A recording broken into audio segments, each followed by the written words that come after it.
I've lived 1,000 lives. I've piloted 1,000 souls. I've killed and fought and died just for another role. This is the Happy Jacks RPG Podcast, a roundtable discussion that's a mix of friendship, humor, unbridled enthusiasm, and tabletop RPG topics sent in from around the world. Just for another role.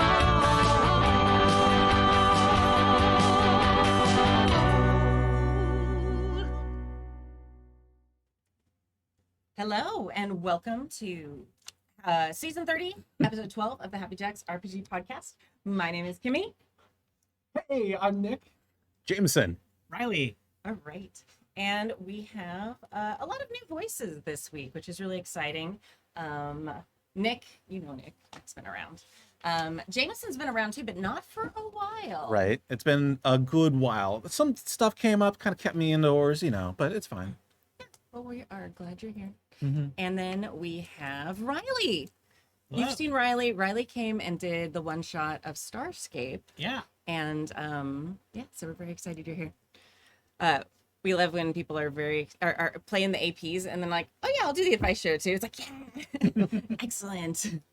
All right, and in today's episode, new listener Conrad asks about systems for historical TTRPG campaigns and sieges or war campaigns in games. Micah asks which systems capture their intended setting and tone perfectly. And Nicholas in Sweden asks about strategies to organize campaign notes. If you'd like to contribute a question or a story to the show, you can email us at happyjacksrpg@gmail.com. That's happyjacksrpg@gmail.com. For announcements this week, we have some upcoming shows that we want to kind of like tease you about. So the first one that is starting this coming up Wednesday is called Hexbreakers. It's a Kids on Broom campaign that will be GM'd by Emily, which is very exciting. And Riley is going to be in it. Wait, what? Yeah. Oh my gosh. It's really exciting. Yeah. And I'm going to be in it. What? So exciting. Oh my gosh. Yeah, we're going to start the first AP in this place without me in it. Are you kidding? So we'll be doing session 0 of that on Wednesday this next week, July 6th. We will be starting remote with session 0 because COVID. But after that, we will be playing in this room in person, which is very exciting. I'm so excited about that. I'm so excited. Also, we have another AP that will be in the Quest RPG system that is not titled because Jason takes forever to name his games. And then it'll change after the first session too. Yes, just like all the rules for the game. Ooh. I don't know Love if you, he's Jason. Yeah, we love you. Hopefully you don't listen to this episode for a little while.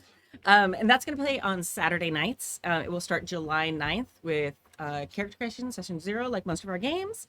And it's going to be like fantasy pirates, but not pirates, like high fantasy on boats with magic and stuff. Swashbuckling, perhaps? Swashbuckling. Buckles will be I think swashed. he was describing it as Yeah. like traders. Yeah, Like doing some sort of not commerce. pirates. Traders to what? It will probably have some sort of giant corporate evil entity, if I know Jason at all, and the themes of all his games. Don't I actually say. helped him name Like the a- giant evil corporation, so I know it. I don't want to ruin the surprise The for anyone, spoilers. so enjoy it. Okay. Yeah, Nick's going to be in that game, so. This is sort of like a fantasy, What? I know. like a fantasy East India Trading Company kind of vibe. Maybe. Yeah, Mm. probably. Commentary on how evil things are with magic. And that's pretty much both the games that are starting, actually. Yeah, and so as you can tell from everyone's startled reactions, I'm no longer asking people if they want to be in games. I'm just inviting them onto the advice show and telling them they're in games and not giving them a choice. Is there a key for this chain at some point? Try not to rattle it during the show. It's very distracting. Yeah. Oh, I've been warned. We've got some noise suppression, but the chains, they just doesn't quite get it. All right, and our very exciting thing that we'd love for you to sign up for, your call to action this week is for, again, Jackercon, which is happening July 22nd through the 24th. It is our fan-run online convention, and so far there's like 13 or 14 games signed up for that weekend now, Yeah, which is wow. really exciting. It's great. And I still haven't added mine, so that was like what I said I was Waits going to till the do. last minute. That's my MO. This is what everyone thinks my life is, like this organized, beautiful part of the studio, and then my real life is like behind the curtain over there, where we all get to stare and look at the mess. But yeah. So do not feel obligated. Like we have plenty of games. Like in true Happy Jacks community fashion, we've got so many GMs. So if you want to just chill out and play, like that's fine. You don't have to feel obligated to run a game to play in a game. Go sign up. If you go to happyjacks.org/JC, which stands for Jackercon, you can go. There's a schedule of all the games there. I believe the schedule will swap to your time zone because it's a Google Pool thing, but double check. But all the rules there are there to, if you want to run a game, all the rules for just participating in the server. Every game will be using safety tools, and all the information is right there. And you'll just join the Discord. There's a link for the Discord. You can click on it, and if you don't know what Discord is, next to it says what is Discord, and that's a link, and it'll take you to an article telling you what Discord is. So yeah, you can do all that stuff and do the thing. We're very excited, and yeah, Jackercon is blowing up this year. It's very exciting. Thank you to everyone who's running that. Jackalope, everybody are all amazing. Great Jackercon team. All right. Woo. If any of you signed up for anything on Jackercon, putting you on the spot. I have looked at things, but I haven't signed up for anything yet because my brain is made out of Swiss cheese, Right. and it's just been difficult for me to concentrate on any of that. But I am very interested, and I would hopefully I will and see some. I was going to say all of you, but probably only some of you. It'd be a very difficult game with all of you. Yeah. Yes. That's the one downside of online cons. There's not like the mingling that happens the quite as lobby. much. Yeah, the lobby, like the bar. Oh well. Someday it'll be back. We need to get something like on Wii or on one of the game, communities, so we Right. can all run around with our little avatars and There talk. was, I can't remember what it's called off the top of my head, but there was like a challenge to Zoom around like late 2020 that was like that, where you had like a little 8-bit character that would walk around, and like it was like being at a con because you'd walk up and basically your audio was set up so that unless you were your like avatar was in proximity to somebody, you couldn't just hear them talking from across the room. Oh, So you'd walk up to them, and you could have little like tables where you could play board games. I can't remember what it's called off the top of my head. It's driving Yeah. me bonkers. That's so cool. Because my friend had like a little private server that like they basically built a bar, and like you could go hang out in the bar and play games and watch, like you could put like YouTube videos on the TV and stuff like that. So I think people wanted to try to use it for online cons, but it just never got enough audience to use it. So Yeah, it was a little bit glitchy. Tomes ran like a story game con with it, and it was so neat. It was a little weird because like it was the first time I felt like I was in a room of people, and it's like when you walk into a room, you get like that little like self-conscious. You're like, oh, I don't know if I know them. Do I know you? Do I know you? And it was like that feeling again, except you're like a little like avatar. Sprite. Yeah. Yeah, I was like, oh, this is kind of weird. But I played enough MMOs. I was like, okay, I know this life. yeah. But And it you was start neat. griefing. Yeah, and you'd like walk through the room. Your avatar would walk through the room, and you'd like hear conversations as you walked by. Like Oh, that's by. okay. Yeah. It was really That's pretty cool. cool. So yeah, so that was a neat thing. But oh well. Okay, let's get started. Mailbag number If one. you remember Oh, what it is, yeah, I'm sure either somebody. I'm type sure it, type in someone's the chat if already you're watching typed this it in. live, Mm-hmm. and if not, just shout it into your microphone as you're listening on your earbuds or Yeah. whatever, and we'll hear you somehow. Email it to your Supreme Court Justice. It's in the name. Or email it to us. Yeah. Be like, hey, that episode, this is what it was, and we'll read it later, and we'll be like, yes. Yes. Mm-hmm. All right, first email. Who would like to read it? I'll start. Anybody? Okay. Hey, my name is I'm playing the part of Conrad here. Okay. My name is Conrad, and I'm a newish listener. I followed the Traveler campaign, but I haven't had much time to keep up on other games. Anyhow, I've been really digging your Q&A streams, and I have quite a few, so I'll just cut to the chase. 1. I have a rough idea for a historical campaign set during the Albigensian Crusade, which I've probably pronounced incorrectly. That doesn't say that in the copy. That's me. Set in the early to mid 1200s, this is a campaign centered around the politics of southern France. During this time, a dualistic faith known as Catholicism has been popping up, both in both secular and ecclesiastical forces have moved both in favor and against this movement and ideology. Players can be from anywhere in Europe, or perhaps even from the Holy Land itself, given that the kingdom of Acre is still hanging on by a thread. There's some flexibility in what can be knights, aristocrats, clerics of many varieties, merchants, members of one of the military orders, and really anything else that is appropriate for the period. My question is, what system will be best for this sort of game? Part of me thinks D&D wouldn't be a great fit for this, given that there'll be no magic and combat won't be the center of this game. Any suggestions or tips? And should I read number 2 also? Or do we want to talk about that first one first? Read the full email, and then Okay. we will get to the rest of it. Second question, sort of related to the previous question, but how would the Happy Jacks gang run a battle, siege, or war? I've only done this sort of thing in Pathfinder. Previously, the way I've done this is consider the player choices leading up to an engagement and weigh how they would have benefited their efforts with how they have also hindered themselves. But I'd like to get your ideas on the matter. How do you handle this? Especially in respect to my Historical Crusade game. Thank you in advance.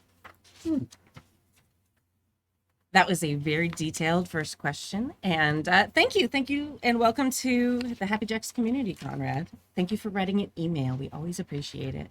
Mm-hmm. So I know that some of us are very excited about answering this question. So take it away. Okay, yes. What I would recommend for number 1, Band of Blades. It is a game system that is all about this war. This army's been forged and brought together, and they are going into this army of darkness, and they lose, and they are running away. And you have these overarching views that the players play as. You know, one's like the commander, one's the quartermaster. But then you do smaller skirmishes where you use small groups of soldiers to do missions and such. And depending on what missions you undertake, those allow you to do different things in the campaign. Because there is some magic in that, you can always just remove that element, and I think it slots in perfectly for what you're looking for. While it might not have the weapons and armaments that are period accurate, I feel like that's going to have the core mechanics that you're looking for. I'm going to disagree. Go ahead, I'm going please to do. I'm going to disagree because Conrad specifically says that it's not a combat focused game, and having read Band of Blades, it very much is a combat fair. focused game. And it sounds like Conrad wants to go ahead and do more of kind of a political aspect, kind of like you could be a merchant, you could be a cleric, and not like a D&D cleric, but like a holy person cleric. I don't have a specific game system I would recommend. However, I think that game systems that are designed to be kind of universal are going to be where you should go. I'm not a big fan of Gerps, but it might work for this particular thing.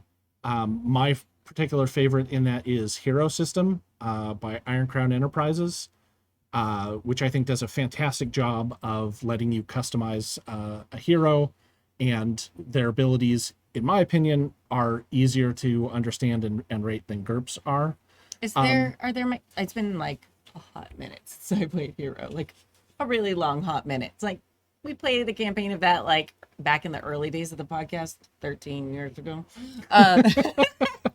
But like, are there mechanics in those systems for like political intrigue and stuff, or are those more, because my memory, we didn't play a campaign of that, like that was that flavor, so I don't know.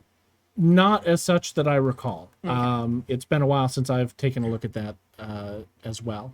So that might be having to do something that you have to figure out, or maybe there's a kit bash of something that is sort of more political game Yeah. for that. Yeah, I would look into LARP rules. Like, I think instead of maybe looking at like pure tabletop games, I think that there's a lot of space in LARPing style games that are designed 100% for social interaction. Obviously, not your boffer LARPs, for example, but even games that are similar to. I mean, obviously, Vampire the Masquerade is not the right game for this, but that same kind of. I mean, I would even consider reading Vampire and like a mind's eye theater guide for Vampire, and then just being like, okay, what are the like social intrigue elements of this that I can pull from it that are like light on dice, light on actual like stats, and more about like how do I reward players for good social intrigue and stuff like that. So I think you might actually be better off even homebrewing something for this versus trying to kit bash an existing RPG system, but like using inspiration from games that are designed for social role play. Yeah, that was my thought too. I was thinking Vampire or L5R actually. L5R is like Asian inspired, but I think you could very easily skin it with like other civilizations, and it is very much like there is combat and things like that, but it does have a lot of that political court intrigue. You can be a politician and be a very influential, important character in a campaign, or you could be, a samurai, which you could like then skin as, oh, this is a knight of the crusade or whatever. And so it'd probably be very easy to tweak to do what you wanted with it. There are very exciting combat pieces. There's duels. I would suggest, I like the new edition of L5R will probably be the easiest thing to get. There's a lot of it I don't particularly love, but yeah, it's cool. And I think that'll have more of the non-combat elements that you want. I don't remember if it has.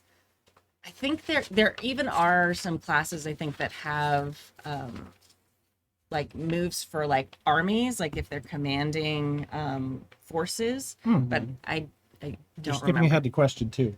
Yeah, well, no, but oh yeah, I am. Transitioning us. I am. Yes. That's what we call a segue. Oh, I see. Yeah. The professional podcast lingo. Yes. I get it. I didn't realize. Yeah. No, not in professional podcasting. In 4th grade teaching, it's called a segue. Gotcha. I thought that was that Turner 2-wheeled thing that textbooks. you got on and it moved. And That too. Yeah. actually, I do have one more comment yeah. on the first part of We it. don't have to move on. I was just Okay. Yeah, we can keep talking about this. I'm not terribly a fan of Gerps. However, that being said, their source books are impeccable. And I highly recommend their source books for anything that you're going to do. If they have something published about it, and with something like 50 titles, they almost certainly do. And I did look up earlier, there is a Gerps Crusade book, Oh. which not only talks about magic and the Holy Land and stuff, but it also has some information about the secular and religious ongoings that were happening in Europe at the time and the causes for the Crusades. So it might be a good thing to take a look at and plunder for your own. And they even say, according to their blurb, it says it also has rules for running like an alternate history, which it sounds like you might be doing. And I think that you can almost never go wrong with one of their source books. Yeah. Yes. It's a good system if you want to run a non-fantasy campaign too, because there's a lot of systems that are built in with magic and things, and if you just remove the magic, things become really unbalanced. But GURPS is like made to be like, you can do a gunslinger in the Old West with no weird stuff and just total bland normal humans or superheroes or magic, or like you said, it's generic. Right. Which is in the name, GURPS. That's what the G stands for. All right. Are we good? Are we good? Yeah. We're going? Good Yeah. for 1.1. Second question. 1.2. 1.2. Yes. Well, my initial answer to the question about running a battle or siege of war is, again, my last answer was get out of the TTRPG sandbox, and I think the same thing now too. I think go back to the pre D&D miniature style war games that your Peter Cushing used to play with your who was Peter Cushing? He had it was like Peter Cushing and like Christopher Lee were like playing these games yeah. together, Oh, and neat. like I think like the Bronte sisters, something like these. There are like histories of these miniature war games that go back long. In fact, it was because of those games that then Gygax and crew were like, what if we took this war game but then added like Lord of the Rings style stuff to it, and then stole Lord of the Rings style stuff and put it in there. And so I think that like those existed before the pen and paper dice role playing games that we're talking about. And I think if you go to your hobby stores and things like that, you're still going to be able to find a lot of those older miniatures. And I think that's going to be a lot more suited to a grand battle. Now, if you're just trying to do what your characters are doing within that battle, that's a whole other ballgame. But if you're trying to actually simulate how the whole battle will go and how your players are going to strategize and stuff like that, those things are going to be way more conducive than trying to like again kit bash a TTRPG into a massive like battle. It's funny you mentioned Gary Gygax, because that's kind of who I was going to reference in this. The Castles Guides from Advanced Dungeons and Dragons is a wonderful resource. Like, they knew that they wanted their players to go to level 20 and then command armies at a certain point. So they had rule books built specifically for this end goal. So, I mean, going back to the older systems might be the way to go. You still want to stay in the tabletop realm, that is. If you kind of want to abstract it a little bit, I've heard good stories about kind of breaking down the parts of what the army is and sort of deciding what motions and what actions they're going to do. And then you can have the players, in essence, can complete like skill challenges or say where they are and what they're doing to help that unit. And then you can run like a skill challenge to let them know how successful that was, how it's going on other fronts, and kind of time everything like that. Not so much in individual combat, but more like describing what they were doing. Maybe the unit that they're with gets a bonus because it's got heroes with it, as opposed to the standard unit of archers who are just trying to face down someone who's riding at them with longswords or whatnot. But I've been a fan of things like people talk a lot about how D&D 4e was not very good, and you see it a little bit in 5e as well, but the whole dramatic task, which also comes up in Savage Worlds, a system that I really like, where you can have a certain number of successes before a certain number of failures, and something happens. And if you ran the battle kind of like that, where your heroes are making choices and making these dramatic tasks and describing what it is that they're doing in order to further their forces, and they have enough of those before they have failures, which would represent the opposing army making their advances, it might be a really way to do that if you kind of want to condense that down. Now, obviously, if you want to make a big campaign and you want to have war games, or if you want to, run actual the units, that's not going to be great for you. But if you kind of want to abstract it, I think that's a good idea. Again, L5R does have like mass battle rules. We did it a couple times, and I don't remember all the ins and outs of it, but there were battle moves, and then your character also had specific moves, I believe. Because in L5R, you're playing with different clans who are warring against each other, so you may actually get into, in addition to your party getting on a little adventure, you're also like, oh, we caused a war, let's fight the war. Okay. Oopsie. Nobody's ever done that in L5R. So take a look at that too. Like, I know we can't speak to it super specifically, but for large battles, I remember it being a pretty smooth process. And even though we weren't incredibly elegant or knowledgeable about it, like it was doable with Stu knowing what he was doing and running it. So take a look at that. It's like the mass battle rules, I believe is what it's called. You can just stop your game and play Risk in the middle of your There game, you go. and then that'll tell you how the thing played out at the end. I was kind of thinking that, honestly. It might be a really fun little like jaunt into something else, or if Jaunt into a game that will take you the rest of the night to play, and then you come back to your game when it's over. well, like Next having week. having one session that is like the That's war. I like that. Oh, you know what might be neat is if you did something like that with Risk or a war game, which I know zero about, and like played that game, and that laid the actual timeline of the war out. Oh, that's cool. And then you took that timeline into a tabletop RPG and played that out with your individual characters. That's not unlike the way that people will use why I'm blanking on the name, the Frost Giant game, where the world's ending and you're trying to you have a quiet year. Oh, A lot of people would use the quiet year to design a world that they then will play D&D in. Yeah. I think, or other role playing games as well. Like, I think it's really interesting. Yeah, you can use another game to be your world builder. So yeah, using the timeline, that's really interesting and fun. Yeah, that would be interesting because you already know, like role playing that out, you know whether you win or lose the battle. So like then coming up with what you did to maybe cause that loss or in spite of that loss. And oh man, I want to write. Okay, I'm Or like trademark. TM. Or like when you get to those things in the game, you might have advantage, disadvantage based on what happened in that battle, and that would affect your input. So. And you could do things like Jameson ran a game that was a heist game, and there was a heist mechanic where you could declare something that you did and retroactively spend a resource that you had to retroactively go back and make that have happen, which might be a neat way to do big battle stuff. And I know that shows up in a bunch of different systems as well. I don't know if it's in Band of Blades, but I know it's in some of the other. Because they do like a stress mechanic for that, and because we were playing D&D at the time, I was like, oh, you spend hit dice, then that just says you're exhausted from doing these other tasks. But it can be a really neat way to make something kind of dramatic, or if someone has totally biffed everything, they might be able to salvage something by spending this limited resource in order to make it so it wasn't as bad.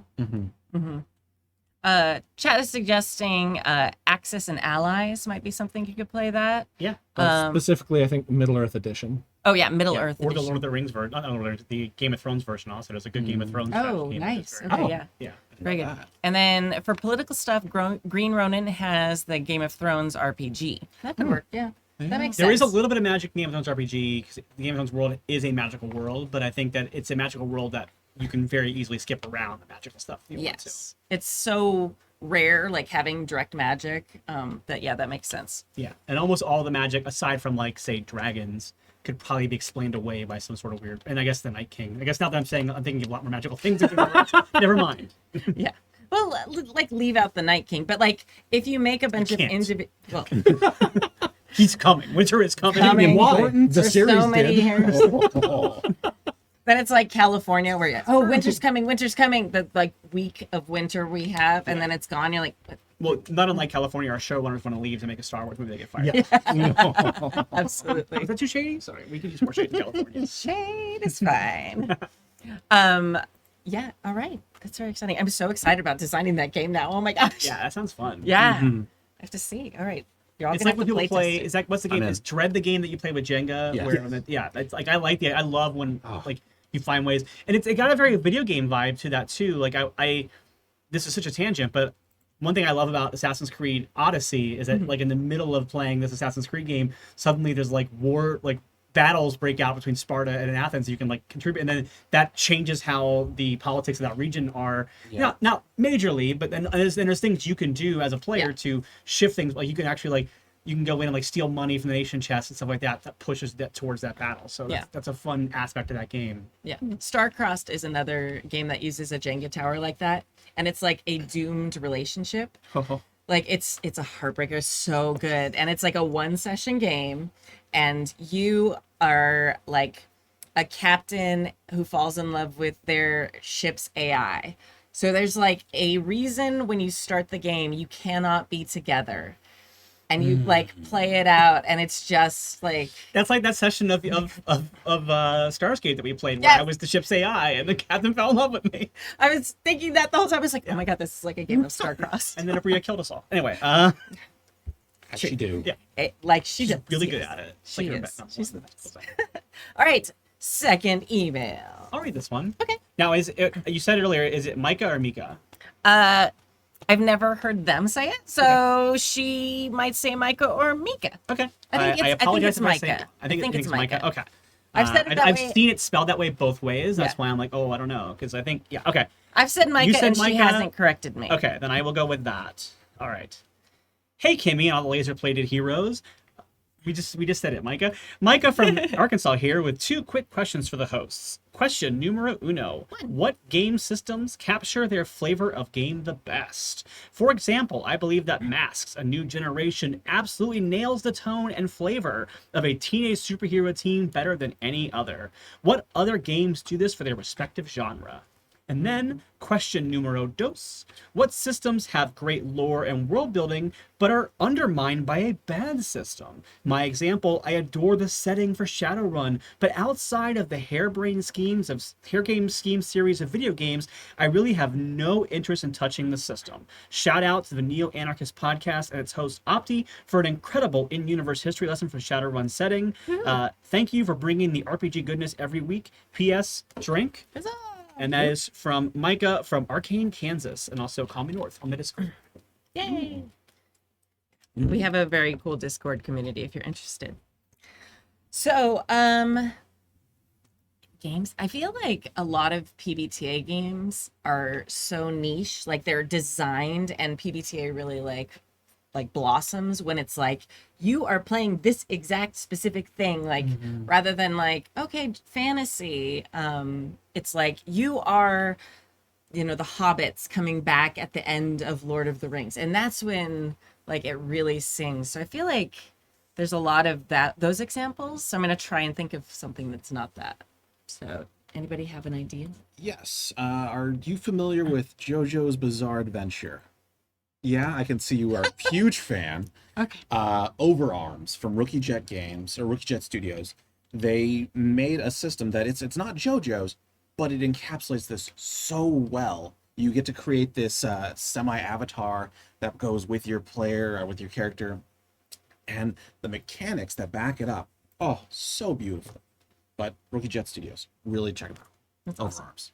You gave him a really dirty look, Nick. Was that because you'd never heard of it, or because that was going to be your answer? No, neither. It wasn't. I didn't mean to be a dirty look. It was a like, really, this better be very good, because I found it to be incomprehensible and one of the most boring things I've ever watched. JoJo's, right? Yeah. Okay, yeah. Well, that's because you got to go to season 2. Oh, right. Because shows are always great when people say skip the first season. Skip the first season. Looking at you, Buffy. Just saying.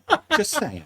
I will say, in general, I think the second season of most shows are better than the first season, because Yes. that's when they've like figured their characters out and they don't have to do the like world building as much. But at the same time, the first season should still be watchable. Yeah. In any case. Can't wait for Firefly. Ooh. Yeah, I'm good. My answer for this would, of course, be Starscape. No, my answer is, aside from Starscape, which I thought was really good for what you were doing with it, but that's very awkward to keep saying to your face. But let me just continue flattering you.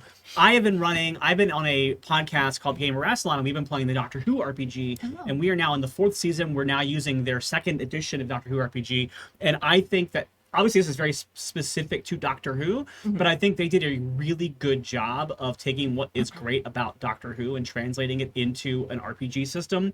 And like, I think the most perfect encapsulation of that in my mind is that when you get into like a conflict era, a round of the game, you declare your actions, and they actually, the 4 that are there now are talkers, movers, doers, or fighters. And fighters always go last, and talkers always go first, which is very, very doctory. Yeah. And so I like that about it a lot. And there's really cool things in place for how to have like a sonic screwdriver, or how to have a psychic paper, but you don't even have to play as the Doctor or as Time Lords. You can just play as people who live in the Doctor Who universe, and there still are ways. So you can play the game as people who maybe the Doctor came to your world, did something, and now you're following after those days like a class type show, or you can be like someone like a Torchwood agent. So you don't have to be, but we're playing it with the Doctor. And I will say, I like the new rules of their 2.0 version better than the original run, because when I played the Doctor for 3 seasons, it did get a little bit frustrating after a while that it was almost too easy for the Doctor to do anything, because your stats were so high. But one thing they've done to really like offset that in the new version is now whenever you roll, if you roll, it's a 2d6 system. It's not PBTA, but it's very close to it. But now basically a 1 is always a no but, or at least a but. There's always a but. So even if you roll great, but you have a 1, there's always a but to it. And then a 6 is always got an and to it. So it's very like, there's always something great that happens when you roll a 6, even if you fail. And always something really bad that happens when you roll a 1, even if you succeed. So that really throws an element of chaos even to the Doctor, which is very Doctor Who as well. Doctor succeeds very well, and something goes catastrophically wrong at the exact same moment. So I really like it, and I think the new system has done a great job of updating it. That's really great phrasing that I've never heard before, describing like a PBTA or more like story game is yes or no but, and then a yes and. Yeah. Or that's amazing, because like, And a yes but. yes, because that's what that is. Like if you're playing PBTA, if you've got like the mix success, it's a yes, but da happens. That's a great way of saying that and making it very clear. I love that. I'm stealing that. I'd heard about the talkers, doers, yeah.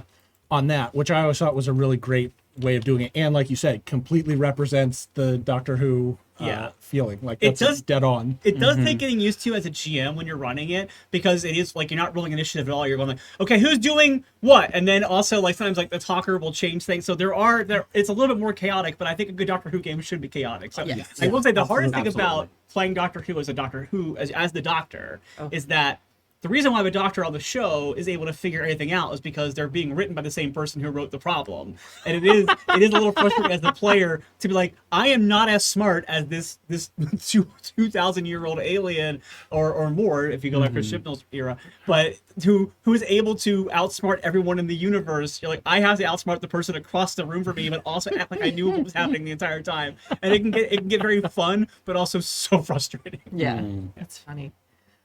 Do you have an answer, Nick? Yeah, actually, I have a couple here.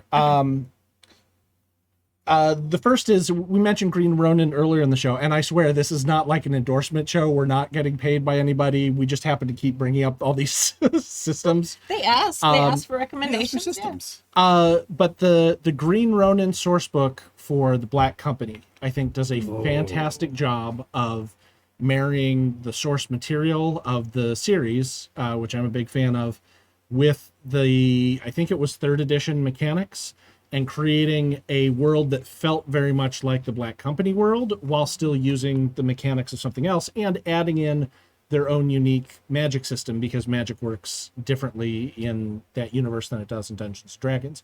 So I highly recommend that if you can pick up a copy and you're at all interested in the series. It's by Glenn Cook, and I think there's something like 12 books. It's huge. Something like that. Jameson and I recently played Tiny Tina, Oh yeah, Bunkers of Badasses. which I think did I don't know very much about the Borderlands universe, but I felt like reading through the book, there was a ton of lore. Oh yeah, it was great for a Borderlands game, not so much a Tiny Tina game, but the random tables are really what made that. It very much encapsulated a lot of the classes that you play in the game. So. Go ahead. I was gonna say, I think my answer for this, it's not so much like the setting, but I love Wild Talents. I think the mechanics of that game really capture what a superhero fight should feel like, more than any other game I've ever played. Like, if you want to play like an Avengers, New York fight, like Wild Talents, I think would be my recommendation every single time. And like Riley was describing at Doctor Who, because it encapsulates kind of that unpredictable, like wild element that happens. So it's the one roll engine. So basically you all say what you're going to do, and that's based on your sense stat. So if you have a high sense, you actually get to go last, because then you get to hear what everyone else is doing. So you're like, oh, you have a better sense. You know what people were doing. And then everyone rolls at the same time, and the rolls actually resolve what order things happen in. So interesting. It's really fun. And combat goes really quick because of that, because you're like, I'm doing this, I'm doing this, I'm doing this. And there's not like big long spell lists or anything. So like, say it's Avengers in New York, just because it's something everybody can talk about. So you're like, okay, I'm Hawkeye, I'm going to shoot that guy's head. The one thing you can do. Yes, one thing you can do. But, oh, I'm the Hulk. I'm going to like throw this building down, so whichever. What a great encapsulation of a difference. I feel like I'm watching the movie again Right. right now. It's amazing. And then like, Captain America is going to throw a shield and try and like hit the Cap. speeder. And what's Ant-Man doing at this point in time? He's He was at the Battle of New York, right? his movie hasn't happened yet, so nobody knows. That was a dumb I know, joke. I'm Yeah. just kidding. Okay. Mine was a joke. Not according to his podcast. He was there. Yeah, he was. He's so so like, okay, all the characters say that they're going to do those things, they roll, and then okay, so Captain America, like his roll hits first, so he throws a shield, he knocks the speeder out, so And the all guy who oppose his shield must yield. yeah, so that guy goes flying. So when Hawkeye's arrow was going to hit his head, the head's not there anymore, so the arrow just shoots and hits the wall behind him, which is then knocked over by the Hulk, which smashes everything. So as you're going through and resolving, oh, what'd you roll? It really just like causes a cool wild chaos scene, which is really fun. I love that. Yeah, I might steal that for next time I run Doctor Who game. I might like make that see how we resolve the roles to see how that plays out, because there are a lot of times where like the people who are the talkers and movers will do something, and then the fighter's like, well, I can't do the thing I was going to do anymore because no one's standing there. Yeah. So. Yeah, it's a very fun system, and combat is just shines in combat, so it's fantastic. Yeah, that was my answer. I love that one, and I always plug it. It was like the first system that I really loved enough to learn everything about in GM. So it was like my GM blossoming system. It was fun. I still remember that superhero high school. It wasn't a superhero high school, but it was the high school where we all sat down and looked at the folders and thought we were going to be students with these icons, but we were actually the teachers of those classes. Oh, I like that. It was a lot of fun. It was a nice little curveball on it as well. I did that a lot. I ran I actually skinned that system to do a Harry Potter version where I like created a whole way of casting spells in the game that wasn't actually there. That was really super easy. And then I also skinned it to be, that was the system I used for my my Skyrim game, where everyone sat down, and because I do this every time I run a con game, it's like, oh, it's a Kimmy game, there's gonna be a twist.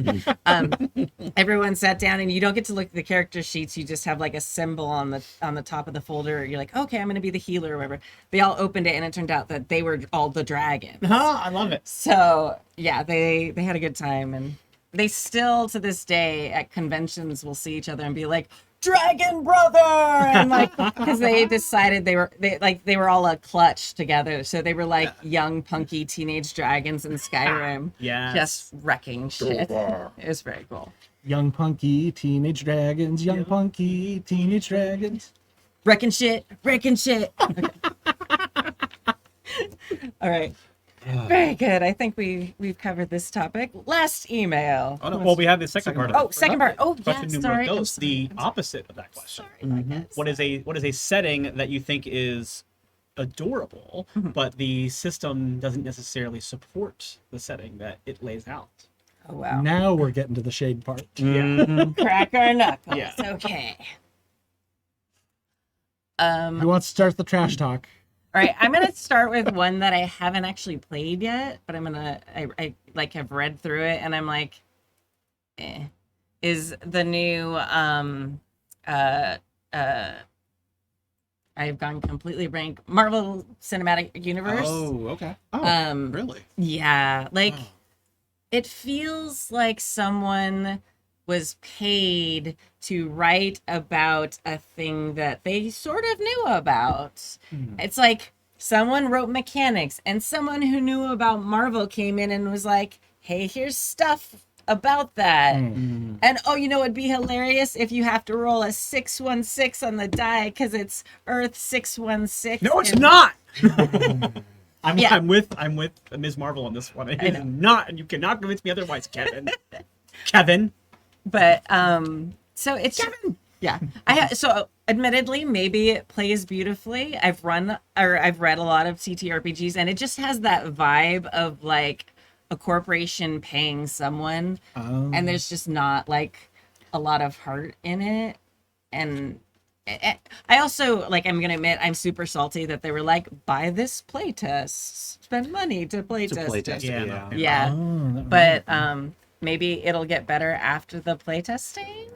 Hopefully. Yeah. Usually. There's so many like good superhero games out there though. It's I don't know. I know it's Marvel and / Disney and they have to be like, here's our branded one. But I don't know. Especially when what was the first Marvel one so many years ago? I feel like it was like Chef's Kiss, like that was great. Like with charts and everything, right? What's it called? Face rip. What's that? FASERIP. I think so. I don't know. Chad will probably tell us in a few. But anyway, it just felt meh. Like it probably plays fine, but it's like the mayonnaise of like superhero games. Yeah, I don't know. Okay, I have one, but I am going to issue this disclaimer. This is Nick's opinion alone. This opinion does not reflect the opinion of Happy Jacks. Please do not email us, send hate mail, or do anything else that is contrary to the laws and customs of your principality, state, or government. Get your tomato ready. The new Avatar game. Yes. Okay. It has beautiful, like from what I've seen, the production is beautiful. Yeah. The world, if you are familiar about it, is gorgeous. There's a ton of history. There's all this backstory. You could be playing as the Avatar. You could be people in other parts of the world. It is just a great bit of lore and world building. And the system is so clunky and confusing for something that's supposed to be based off of Powered by the Apocalypse, PBTA. They just shoved in so many things. Do you think they overproduced it, or? Absolutely. Yeah. Absolutely. Mine's also a PBTA game, and I think that's a problem with the system overall. Where not with the system, but with how people use the system. Yeah. The whole point of PBTA is supposed to be the simplicity of it, and, and the ability to do just as much as you need to make your world exist. And I do think every time that anyone overcomplicates the system, it makes it really hard to play and confusing and clunky. So finish your thought before I go into mine. That was actually going to be my Oh, you're when on I one? first read the email, I was like, oh, Avatar. I'm going to say Avatar. You know, maybe I'll try and talk about the new game. So I'm glad you said that because That's why I said I just wanted to make sure the that James we don't. Cameron world with Yes. the blue people. Oh yeah, of course, yeah. That's that Avatar. The blue people, the Na'vi. I know their names. And I think you both nailed what it is so much. Like people are like, oh, I'm going to design PBTA, but like what we said a few episodes ago, with a hat on it. It's going to be like different and special because it's got Tiny hat. Or a bad hat. No, Right. I like a lot of the hat production games, which it's right there. This hat on a hat. I have to. but you just try and cram too much stuff into it, and it just is like, oh, this is special and cool, but it just like takes away from the elegance of it. Yeah. It's like that 30 Rock where they're trying to update the microwave and they build it into an SUV by the time they're done with it. It's like you take a PBTA game, by the time you're done, like, oh no, I have AD&D right now. I have like the clunk, yeah. Mm-hmm. I've created Pathfinders with half of it. 2d6 and stuff. Yeah, my Canyon Arrow. Are you done? I don't want to cut you off. Are you No, done? no, please go ahead. Mine is also, I absolutely adore this PBTA game system. The world of Flung. It is it's a sci-fi. It's the absolute end of the universe. The playbooks are so awesome. There's so many weird. I love a game that embraces its weirdness, and we played it as a Patreon bonus for my Doctor Who podcast. So we did that as a Patreon, and my character was like one of the playbooks is like Lord of Ashes, and the idea is that you are this despot of a like galaxy spanning empire, but you're at the end of the universe, so your empire is like long since dead, but you're still alive, and you're bored, and like you're like Mungo, like Clyde assemble, like you're that kind of character.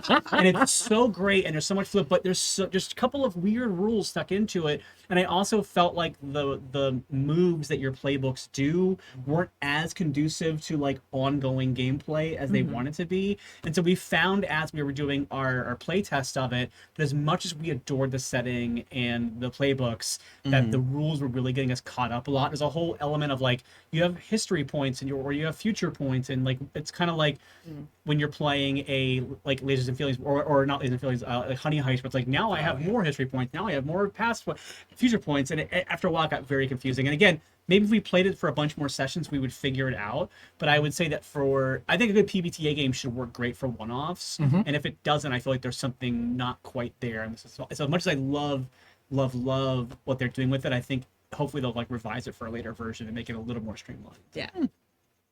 Nice. I was starting to see a theme, and then the theme got shattered. Thank you.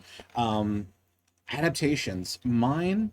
I played through this. It was agonizing. It was painful to do characters. Just layout is bad. The Witcher RPG. Yes. I hated that so much. And it's got 5 stars on like most places you look, and I'm like, are they actually playing the game? Or are they buying it, putting it on their shelf, and say, yep, I purchased that. The flowchart for combat is just so nebulous, and you just feel so inept. Even if you're playing as the Witcher or a Witcher, it's bad. You got a 10% chance of critically failing everything you do. Yeah. And it's frustrating to no end. And it doesn't have like in PBTA or something, or a lot of like more narrative games, if you fail, that's great. It fails the story forward. Yeah, no, you just fail. Yeah. Yeah. It's just like magic backfires, you lop off your own limb. It's and also like the classes, you're like, oh, you can have a merchant or a peasant or the Witcher. I'm like, this is not these are not fair. Yeah. One of these things is not like the others. yeah. I have a opposite of this question answer as well, where I have a game where I like the rule system, but I wish the world was different. And this is, in full disclosure, I was paid to do a playtest for this game, and I like the people who worked. It was done by the Op Games, and it's the Onward adaptation that Disney commissioned the Op Games to do. this is actually maybe like my own personal preference thing. I don't think it's actually a flaw of the game. It's just like, I think it is actually a very good game for people who want to get their kids into, especially like a fantasy magic sword and sorcery kind of game, but maybe think that like your D&D and your Pathfinders are a little bit too complicated for younger players. This is a good game for using the same 7 dice that you would find in D&D, but or those kind of games, but for kids like to be able to comprehend the game and get into it. But my big complaint about the Onward game is that the Onward game is set in the same, like in movie Onward, like he's playing Quests of Yore, and the gag is like, oh, what if instead of being a fantasy game, it's historical games, but in a world where the history is fantasy? Yeah. And so the game you get is that game, but like the joy of Onward is that it's a fantasy world set in a modern day fantasy world. And I think like if you're going to make an Onward RPG, I want to play a game that is like what the characters in the movie are doing, not like the game the characters in the movie are playing. Right. I get why they did it. So I think it's great for 100% what they were trying to do with it. Yeah. I wish they were trying to do something entirely different with it. And that is again, it's not a bad game at all. I think it's a great usage. It's kind of a nice blend of your typical D20 game with a kids on bikes type game, where basically your individual dice are what you roll for your stats and stuff like that. And actually only the GM uses the D20. So it's a really interesting system. It's actually very stripped down, very fun, but I'm just like, I want to play the game where I have kids like fighting dragons in front of their elementary school and going on like the bus and having like a centaur you have to convince to go running and things like that. Like, I love that kind of stuff. 'Cause I thought Onward is such a fun movie that I want to live and play in exactly that world, not the world that is like all the other fantasy RPGs I've already played. Yeah.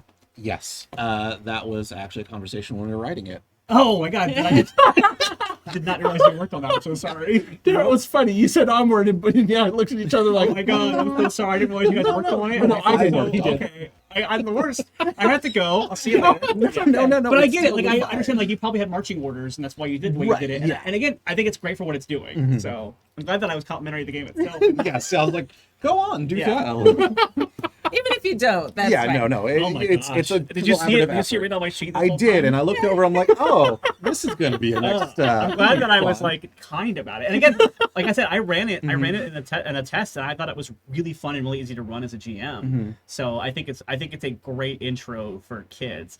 And all ages too, but I really want to play the modern day version. No, I totally agree. Like when we were given it, we were said, hey, you got to do it in this, and here's the kind of story we want to tell because we want to make it easy for kids to jump into it. Yeah. So yeah, we wanted to mimic the stuff that you saw in the movies, but we wanted to give you more view of something previous to that. Are you getting calls to I am getting take me out? calls.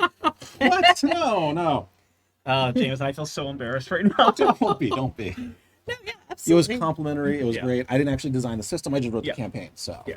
Well, And that's what I trashed. That's perfect. great. Perfect. No, I actually ran the opening, the kind of like Oh, the Hook and Dell one. yeah, that was like that's what I did for my playtest. It was great. It was very fun. Well, and also as people who write adventures and games and design systems, like you have to get used to people giving you feedback, Yes. whether they like it or not. And you did it very nicely. Some of the people, I'm glad. I'm Yeah. glad I didn't go. They really messed this up. They did it completely wrong. The terrible system. I'm like, oh no, terrible system. What are we gonna do? Oh no. well, I mean, also that's some of the best feedback you get Yeah. when people just like are like super adamant, like this was terrible. You're like, no, I like it. I think it's good. I'm going to stand by it. Or no, they're right. Yeah, that is terrible. I didn't see that. Yeah. It's totally fine. No. Totally fine. Yeah. Jamin's done lots of playtests with me and stuff. We know how it goes. It's all good. But I'd also forgotten that you'd worked on that too. So the whole time I was like, oh yeah. What's frustrating about that is that it's a good game, and I wish that it was sold in tabletop role play stores. Yeah. It's never there. It's always in like the board game section. I'm like, you're kind of not giving them what they want. It's not a board game. Yes, there are pieces and whatnot, but it's a role playing game. Yeah. Wish they'd move it over, but Which I get the idea behind it, because the idea is like, let's get people who are not already playing TTRPGs to play this. Like, Yeah. it is. I mean, like it feels like. I mean, obviously you would know more than I would from what you were given to write it, but my understanding of it, looking at it, is, oh, this is a game. It's like, how do we get non-TTRPG players to play a TTRPG? exactly. and that's a lot of what it was when we had to design it. It was, how can we have threats in here that aren't going to be like, oh, you kill this goblin? It's like we had to have new ways to handle it because goblins are people too. Remember that, folks. Goblins are people currently too. the newest monster manual is now doing too, which I love. Yes, Yeah. finally. Yeah, finally. thank goodness. It's about time. Big fan.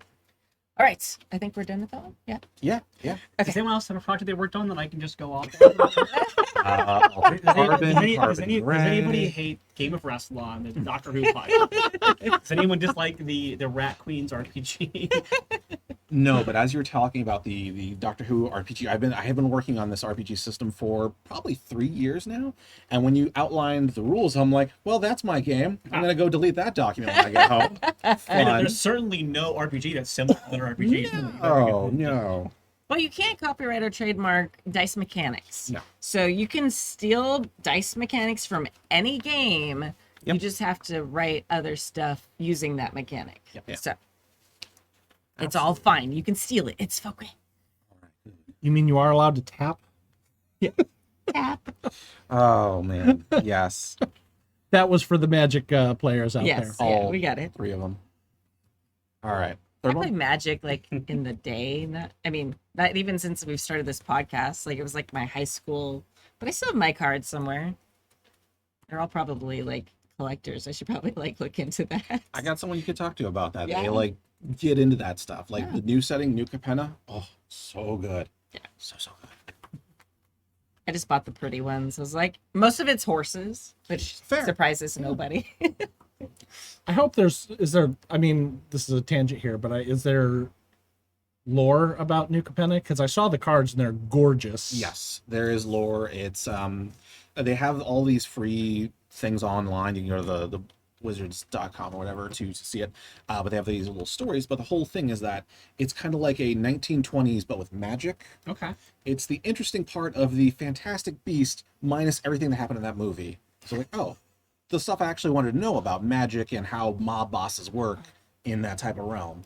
That's what it's all focused on. I look forward to the D&D companion book because when it comes out for Right. Yeah. That's what I will. And That which is mean March 2023. that is my jam. Like that is that kind of setting. When we were playing Broken Pact, which is obviously was set in Ravnica, which is more like older, like Amsterdam kind of like that kind of vibe, but or like not Amsterdam, but like that. You know what I mean? Like that, like very Scandinavian, not Scandinavian. I'm Eastern European kind of like whatever. Gotcha.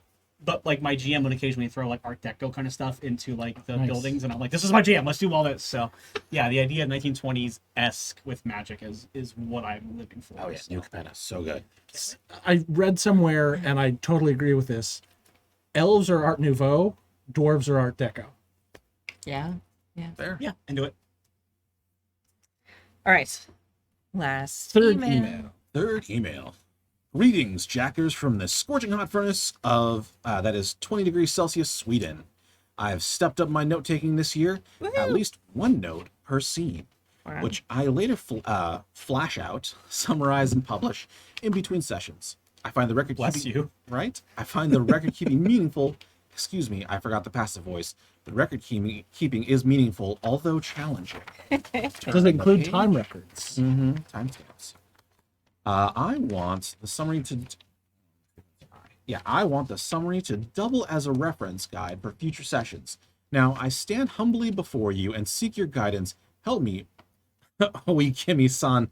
Oh, holy, you are my only hope. Before you answer, have some context. I use Google Sites to order sessions by system, settings, shared universe, adventures.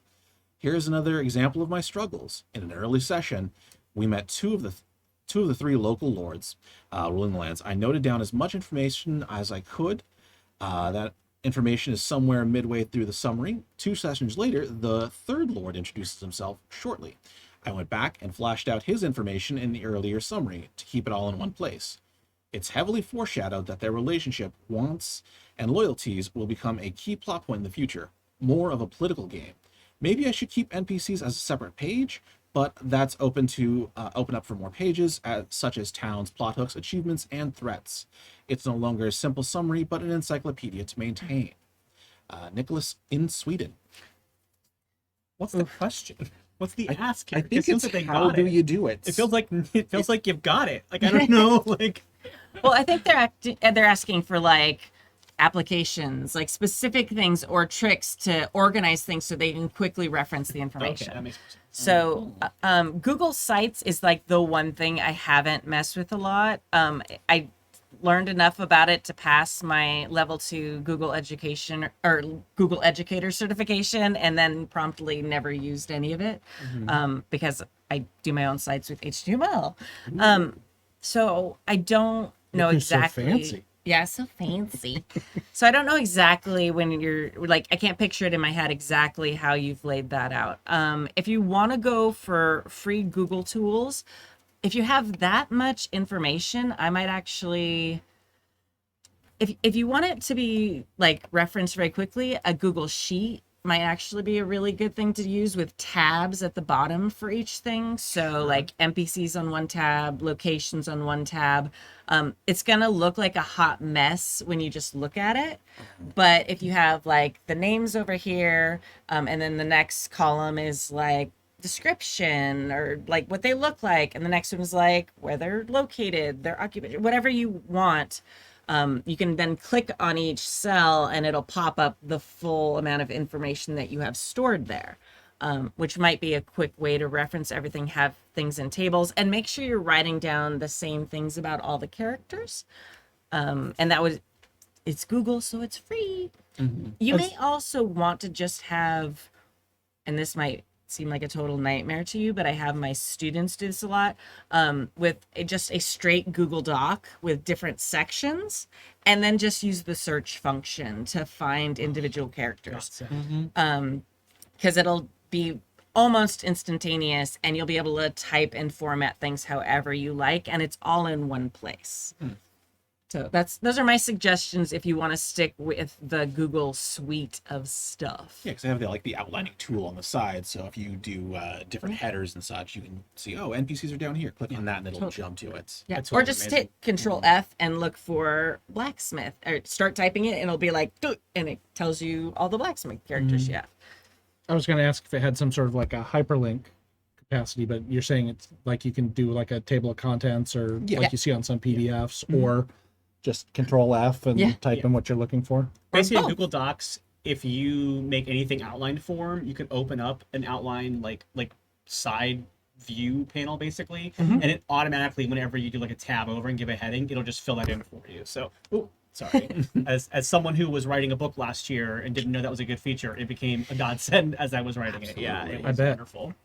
It was one of those miraculous things when I was writing Starscape that just accidentally happened, and I was like, oh my gosh, this is amazing. 100% my experience with the two. I was like, this is the awesome. Yeah. the best thing that's ever happened to me. I was actually going to throw this out, and I don't know if it's free, but I feel like it is. Maybe it's not. And this is, I guess, your comfort level with having this widely available. Using Wikipedia, opening your own Wikipedia, and this way you can have hyperlinks. You can write a story about this person, and then you can click on that person, and it goes to their page and have information there. Is it Wikipedia, or isn't there another site that does Using it? a wiki, you mean A not wiki, like yes. yes, like Okay. a fandom wiki or something like that. Exactly. And then you can have your players add to their information or keep a log or anything that they feel is important that you may have missed. I mean, this way all of the burden isn't on you. But I wasn't sure in this email if we're reading an email from a player or from a GM. And so Yeah, it that was might unclear also. be like, are you trying to organize things for your players, or are you a player in this party who just loves taking really detailed notes, which is always the best thing to have at a table as someone who has very bad ADHD and has a hard time with it. But I think the applications would probably be the same for both. sure. Like what you write down as the person who sent the email, Nicholas, like will be different, but I think the actual tools you use could be used for both. Yeah. I never used it. Stu used to like wax about, or Wayne, whatever that is. I Wax lost my poetic. That's what it is. Thank you. I lost my metaphor. Sorry. About OneNote. But I can't personally speak to that. And I know it's a limited function unless you start paying for it. Yeah. I tried it one time and it just like didn't work for my brain. I've heard similar things, but about an assistant sponsor, of course, World Anvil, Yeah. where you can just have your campaign and then keep track of your NPCs and quests, what have you. Yeah, that does. It's like a wiki function. Exactly. And there is a free level, and then there are paid levels. I haven't used that one either, but I've heard good things about it, and it's specifically for role-playing games. And that one, good thing about that one is you can share it with people. So if you are, the great note taker that wants to share all your stuff, or the GM or whatever, you can do that, and you can keep adding to it. So if you play for a really long campaign, then it's like always there.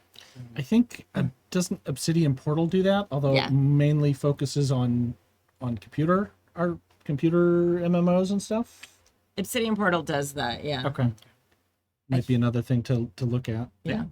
But yeah, it is something that you absolutely can do. And I think a lot of people overthink this or get too detailed with it. So honestly, like I've tried so many things, and Google's free. And if you make a doc, especially with the search function and the new outline tool, like you can find stuff almost instantly, and it's all just in one place on one document. Very easy to share. Yeah, super easy to share, and then unshare if you suddenly decide you want it to be secret. Yeah. And I don't know, it's a nightmare probably if you're like, read through this, that'd be terrible, but you can find the information pretty quick that way. Yeah. The nice thing about Google as well is that if you're talking about international, Google has a lot more presence in other places where you might have some URLs that maybe aren't as Yep. have much Oh yeah, I didn't even think about that. You're resources. right. So I should use a This is from VPN. Sweden, so yeah. Yeah, no, I actually have no idea. Some of the things we suggested might not even be available in Sweden right now. So Yeah. Google is. That's Google's why I use everywhere. Google on everything. Yeah, and plus it's like if you can use something for free from an evil mega corporation, like you might as well take their like use up their server space. Do Yeah. it. Yeah. Take it. Take it. Use all your free gigs. Yeah. All right. Make multiple accounts and use more gigs. Delete nothing. Yep. Kimmy Storage 1, Kimmy Storage 2, Kimmy Storage 3 at gmail.com. I don't check it, so if you send nothing, I will never see it. Okay. Anyway. I made a series of email addresses that are all for whatever function that I want to have. So I have like a spam one. So like if ever someone asks me to sign an email for like a form Oh, that yeah. I don't want to get emails from, but I just want to get the discount or whatever, I use my anti-spam one. And so I have a whole inbox that's just those. Like the nice thing is when my phone has a bunch of unread emails, I know I can just mark that whole inbox and I won't miss anything at all. So, Nice. Similarly, I have like one that's just for online shopping and that's all it's for. So it's like receipts and ads and everything. Brilliant. Brilliant. Yeah. I should do that. I have a bunch for like characters that I did like a Twitter presence for, and so I nice. needed to have like a Gmail account for them. Yeah. But then most of them I've forgotten what they are. So somewhere there's. Yeah. All right. Very good. I think that's it. Are we good? Are we good? Yeah, I Okay. think so. Can I talk about Onward a little more? No. The writing just really mediocre. I really hate about the campaign. All right. Thank you for joining us for season 30, episode 12 of the Happy Jacks RPG podcast. Thank you to our chat mod, James V, for keeping us safe. And thank you, as always, to our amazing Patreons who keep us ad-free and independent. I do want to talk for a minute because we did talk about a lot of different games and different systems and websites. Happy Jacks does not accept any sponsorships. So anything we say on this podcast is 100% honest because we're not motivated by money. So if we said we like something, it's because the person saying it liked it. So you can trust us. And we also talk shit on stuff a lot, so you can tell we're honest. It's okay. That is so not the first time that's happened. And so, yeah, my name is Kimmy. I'm Nick. Jameson. Riley. And don't forget, Jackercon is coming up July 22nd through the 24th. If you go to happyjacks.org/JC, you can see all the information, join the Discord, join games, and have a blast. All right. Thank you. Today we are going to be leaving with you a song. Stu wanted me to play one of the new songs from his new Netbusker Folk Shop podcast. So I picked the most annoying one to play for you all because I love you so much. So this is The Wellerman, but Never heard of that. Is that a new one? played by Stu Venable for Netbusker Folk Shop podcast. You can find it at netbusker.net. Have a great week, everyone. There once was a ship that put to sea, and the name of the ship was the Billy of Tea. The winds blew up her bow, dipped down, oh blow, my bully boys blow.